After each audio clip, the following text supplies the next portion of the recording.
চন্দননগরের church নিয়ে একটা মজার গল্প আছে। একবার নাকি একজন ফরাসি পোস্টমাস্টার তিনি ওই সরকারি চিঠি টিঠি নিয়ে নৌকোয় করে যাচ্ছিলেন। সে সময় যা হয়, হঠাৎ নৌকোয় ঝাঁকুনি আর চিঠির থলে সরাসরি গিয়ে পড়ে একেবারে নদীর জলে।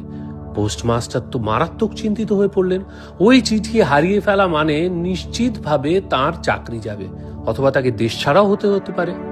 তখন তিনি নাকি এই চার্চে গিয়ে প্রার্থনা করেছিলেন, বলেছিলেন এই চিঠি শুধুমাত্র চিঠি নয়, বহু মানুষের ভবিষ্যৎ। আর তখনই এক অলৌকিক কাণ্ড ঘটে।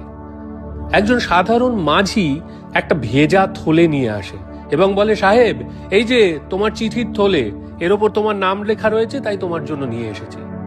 সাহেব সেই থলে খুলে দেখেন প্রায় খটখটে শুকনোই রয়েছে চিঠিগুলো।